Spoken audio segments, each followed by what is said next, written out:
السلام علیکم ورحمۃ اللہ وبرکاتہ۔ محترم ناظرین، بہنوں اور بھائیوں، اس سلسلے کی گزشتہ ویڈیو میں ہم نے بات کی تھی احرام کے حوالے سے کہ احرام کیا ہے، تو اس میں کون سے سنت کام ہیں، کون سے کرنے جائز ہیں اور کون سے کرنے منع ہیں۔ تو آج کی اس نشست میں ہم بات کریں گے طواف کے کیا احکامات ہیں، کون سے کام نہیں کیے جا سکتے اور کون سے کام کرنے میں کوئی مضائقہ نہیں ہے۔ تو طواف کہتے کسے ہیں؟ سب سے پہلے ہم جان لیں کہ طواف وہ 7 اشواط ہیں، وہ 7 چکر ہیں جو اینٹی کلاک وائز اس طرح سے جو ہے خانہ کعبہ کے گرد، وہ جو ایک عمارت بنی ہے بیت اللہ شریف میں، اس کے گرد 7 چکر لگائے جاتے ہیں۔ تو چونکہ انسان نے ایئرپورٹ سے گھر سے احرام زیب تن کیا ہوتا ہے، اور جیسے ہی وہ یلملم، وہ جو سعدیہ پہاڑ کے اوپر سے جہاز گزرتا ہے، تو وہاں پر اناؤنسمنٹ پہ وہ نیت کرتا ہے لبیک عمرتن، اور اس کے بعد وہ تلبیہ کہنا شروع کر دیتا ہے، لبیک اللہم لبیک لبیک لا شریک لک لبیک ان الحمد والنعمت لک والملک لا شریک لک۔ ان کلمات کو طواف شروع کرنے سے پہلے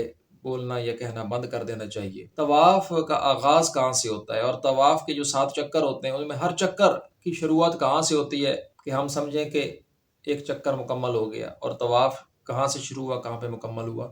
تو وہ حجر اسود والا کونا ہے۔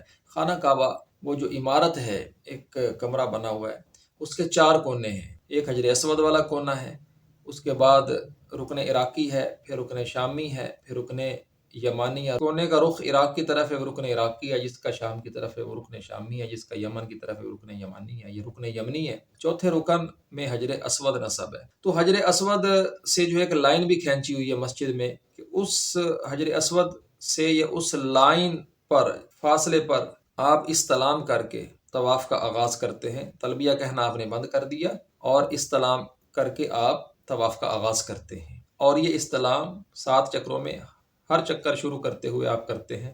استلام کسے کہتے ہیں کہ آپ بسم اللہ اللہ اکبر کہہ کر، اگر حجر اسود تک آپ کی رسائی ہے تو آپ حجر اسود کو چوم لیتے ہیں، یا پھر اس کو ہاتھ یا کوئی چھڑی وغیرہ ہے تو اس کو لگا کر حجر اسود کے ساتھ اس کو چوم لیتے ہیں۔ اور اگر آپ فاصلے پر ہیں تو بس آپ بسم اللہ اللہ اکبر کہہ کے ایسے اشارہ کریں گے ہاتھ کا حجر اسود کی طرف، لیکن اس کو پھر چومنے کی ضرورت نہیں ہے۔ اور پھر آپ اینٹی کلاک وائز حجر اسود سے اینٹی کلاک وائز چکر لگانا شروع کریں۔ تو یاد رکھیے کہ یہ جو عمرے کا طواف ہوتا ہے، یہ دوسرا رکن ہے، اس میں مردوں کو استباح کرنا ہوتا ہے۔ استباح کا مطلب ہے یعنی احرام کی جو چادر ہے نا، وہ اپنے دائیں کندھے کے نیچے سے جو ہے گزار کے بائیں کندھے پہ ڈالنا ہوتی ہے، یا دائیں کندھا ننگا رکھنا ہوتا ہے۔ تو اس طرح سے 7 چکر لگانے ہوتے ہیں۔ یہ صرف مردوں کے لیے ہے، عورتوں کے لیے نہیں۔ اور اسی طرح مرد حضرات کے لیے صرف یہ بات ہے کہ وہ رمل کرتے ہیں پہلے 3 چکروں میں، چونکہ طواف میں 7 چکر ہوتے ہیں، حجر اسود سے حجر اسود تک 1 چکر، تو پہلے 3 چکروں میں جیسے انسان دوڑنے کا انداز اختیار کرتا ہے، اس انداز سے انسان کو پہلے 3 چکر لگانا ہوتے ہیں، اس میں پھرتی کا اظہار کرنا ہوتا ہے۔ تو کسی ضرورت کے تحت رسول اللہ صلی اللہ علیہ وآلہ وسلم نے تب یہ کہا تھا، لیکن بعد میں خلفاء نے اس عمل کو جاری رکھا۔ تو محترم ناظرین، بہنوں اور بھائیوں، جب انسان چکر لگاتا ہے تو جیسے میں نے استلام کا بتایا، حجر اسود پر استلام کرنا ہے، بسم اللہ اکبر کہہ کے آپ چکر شروع کرتے ہیں۔ تو جیسے حجر اسود کے بعد رکن عراقی اور رکن شامی سے گزر کر آپ حجر اسود کے قریبی کونے پر، جسے رکن یمانی یا رکن یمنی کہتے ہیں جو حجر اسود سے پہلے آتا ہے، وہاں سے گزرتے ہیں، تو وہاں پر بھی اگر آپ چاہیں تو استلام کر سکتے ہیں۔ رکن یمانی کا استلام کیا ہے کہ جب اس رکن یمانی کے پاس سے معتمر گزرتا ہے تو وہ رکن یمانی کو چھو لیتا ہے ہاتھ سے یا کسی چیز سے، جو چھڑی ہے یا چھتری ہے، تو چھونے کے بعد اس کو چومنا نہیں ہوتا جیسے حجر اسود کا استلام ہوتا ہے، ویسے اس کو چومنا نہیں ہوتا۔ لیکن اگر اس کو چھو نہیں سکتا معتمر، دور سے وہ وہاں سے گزرتا ہے، پھر اس کی طرف اشارہ بھی نہیں کرنا ہوتا، جیسا کہ حجر اسود سے گزرتے ہوئے جب ہر چکر شروع ہوتا ہے، یہ جب طواف شروع ہوا تھا تو ہاتھ کے اشارے سے بسم اللہ اللہ اکبر کہہ کر استلام کیا تھا، تو یہاں پر ویسے نہیں کرنا ہوتا۔ اگر چھونے کا موقع ملا ٹھیک ہے، چھو لیں ہاتھ سے یا کسی چیز سے، لیکن اس کو چومے نہیں، اور اگر چھونے کا موقع نہیں ملا تو بس بغیر اشارہ کیے وہاں سے گزر جائے۔ اور ہاں، ایک اور بات کہ جب رکن یمانی سے گزریں گے، اس کے بعد حجر اسود والا رکن آتا ہے۔ رکن کا مطلب کونا خانہ کعبہ کا، تو رکن یمانی اور حجر اسود کے درمیان آپ ایک مسنون دعا پڑھیں، ربنا آتنا فی الدنیا حسنۃ وفی الآخرۃ حسنۃ وقنا عذاب النار۔ زبانی نہیں یاد تو اس کو لکھ کر اپنے ہاتھ میں رکھیں اور پڑھ لیں اس کو ترجمے کے ساتھ سمجھ کے۔ تو اس طرح حجر اسود سے آپ نے جو شروع کیا تھا، حجر اسود پر 1 چکر ہو گیا، اب دوبارہ اسی طرح دوسرا چکر لگائیں گے، پھر تیسرا، چوتھا، پانچواں، چھٹا، ساتواں. تو یہ جو 7 چکر ہیں ان کو 7 اشواط کہتے ہیں، ایک چکر کو ایک شوط کہتے ہیں عربی میں. تو یہ 7 اشواط اس کو طواف بولتے ہیں. لیکن محترم ناظرین بہن اور بھائیو، رکیے ذرا یہاں پر. صرف یہ 7 اشواط سے طواف مکمل نہیں ہوتا، بلکہ ان 7 چکروں کے بعد مقام ابراہیم پر جا کے 2 رکعتیں بھی پڑھنی ہوتی ہیں. مقام ابراہیم وہاں ایک پتھر پڑا ہوا ہے بطور نشانی، جس کا روایات میں ذکر ہے.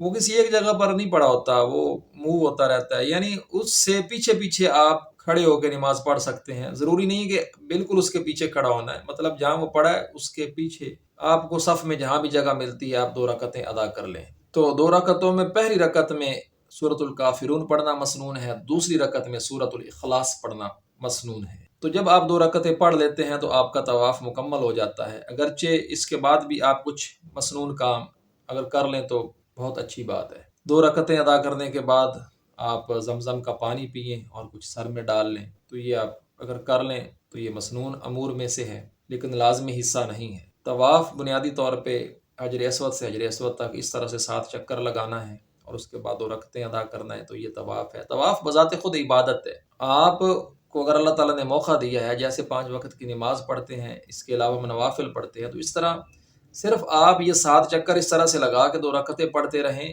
بار بار طواف کرتے رہیں، تو یہ بھی اللہ رب العالمین کی ایک عظیم عبادت ہے. تو ہاں، میں عرض کرتا ہوں کہ طواف کے دوران کون سی کام جو ہے وہ کرنا درست ہیں، آپ کر سکتے ہیں اور انہیں کرنا بھی چاہیے. طواف کے جو 7 چکر ہیں، حجر اسود سے حجر اسود تک 1 چکر اور اس طرح سے 7 چکر، اس کے دوران آپ ضروری بات کر سکتے ہیں. جیسے ہم نماز میں اللہ اکبر کہتے ہیں اور سلام سے پہلے کوئی بات نہیں کر سکتے، لیکن طواف میں یہ معاملہ نہیں ہے. طواف میں آپ ضرورت کی بات کر سکتے ہیں، اگرچہ اس کے اندر بھی خشیت کا معاملہ ہوتا ہے، لیکن ضرورت کی بات آپ کر سکتے ہیں. اور اسی طرح اگر کوئی معذور ہے یا نہیں بھی معذور تو بھی آپ سواری کے اوپر بھی طواف کے یہ چکر مکمل کر سکتے ہیں. اور تیسری بات، بوقت ضرورت طواف کو منقطع بھی کیا جا سکتا ہے. جیسے آپ نے ابھی 3 چکر لگائے اور اقامت ہو گئی، تو آپ 3 چکروں کے بعد یہاں پر رکیے اور جا کے نماز ادا کیجئے، اور نماز ادا کرنے کے بعد واپس آ کے باقی آپ 4 چکر مکمل کر لیں اور 7 چکروں کا طواف مکمل کریں. اسی طرح آپ طواف کر رہے ہیں،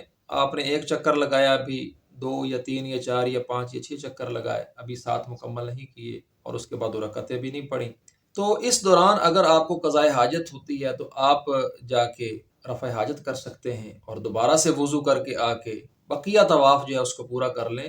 یہ نہیں کہ آپ شروع سے طواف شروع کر دیں. تو اس طرح سے طواف کو منقطع کیا جا سکتا ہے، اس کا انقطاع جو ہے یہ جائز ہے. معزز ناظرین، جیسا کہ میں نے ذکر کیا کہ طواف جو عمرے کے لیے انسان کرتا ہے نا، اس میں احرام کی حالت میں ہونا ضروری ہے اور باوضو ہو کر طواف کرنا ضروری ہے. طواف کے لیے وضو ضروری ہے. معزز ناظرین بہنوں اور بھائیوں، آج کی اس نشست میں بس یہیں تک. انشاءاللہ کل سعی کے موضوع پر اسی طرح میں بات کروں گا کہ سعی کے کیا احکامات ہیں اور کون سے کام نہیں کرنے چاہیے اور کون سے کرنا جائز ہیں. تب تک کے لیے اجازت. السلام علیکم ورحمۃ اللہ وبرکاتہ.